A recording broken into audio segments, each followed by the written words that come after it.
미국과 중국의 무역 마찰이 지난해 말부터 심화하고 있는 가운데 올해 1분기 세계 반도체 제조 장비 출하액도 둔화한 것으로 나타났습니다.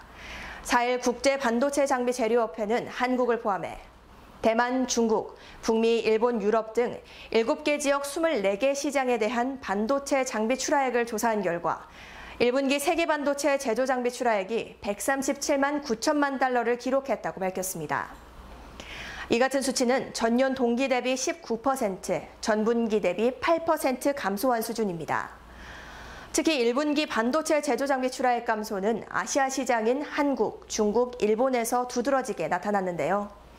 1분기 중국의 반도체 제조 장비 출하액은 전년 동기 대비 11%, 전분기 대비 13% 감소한 23억 6천만 달러를 기록했으며 한국의 반도체 제조 장비 출하액은 전년 동기 대비 54%, 전분기 대비 8% 줄어든 28억 9천만 달러로 나타났습니다.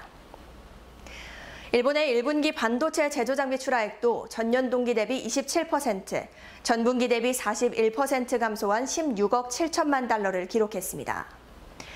하지만 반면 북미 시장은 1분기 반도체 출하액이 전년 동기 대비 47% 증가한 16억 7천만 달러를 기록했습니다. 미국과 중국의 무역 전쟁은 한국 반도체 산업에 적지 않은 영향을 미칠 전망입니다. 양국 모두 우리나라의 핵심 수출 국가인 탓인데요.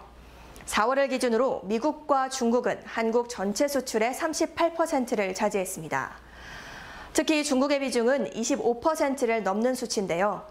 지난해 삼성전자가 중국에서 거둔 매출만 전체의 17.7%인 43조 2,100억 원에 이릅니다. 중국 제조 2025는 중국이 4차 산업혁명 시대에 초인류 국가로 거듭나기 위한 정부 정책입니다. 그중 핵심 전략은 반도체 경쟁력 강화입니다. 첨단 산업인 반도체 분야에서 자국 기업 기술 수준을 선진국 수준으로 높이고 반도체 자금률을 75%나 확보하겠다는 목표로 정부 주도로 적극적으로 지원되고 있습니다. 중국은 원유보다 반도체를 더 많이 수입하는 나라인데 반도체 자금률을 높이는 것이 국가 경제 성장으로 이어진다는 얘기입니다. 하지만 중국의 반도체 경쟁력은 아직 삼성전자와는 격차가 아주 큰 편입니다. 중국 반도체 기업들은 이제 막 D램 양산에 돌입하는 수준인데요.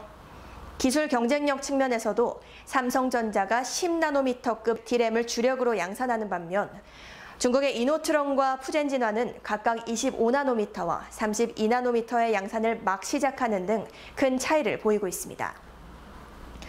이런 상황에서 미국과의 무역 마찰이 격화되면서 반도체 생산에 필요한 해외 장비 수급도 어려워졌습니다.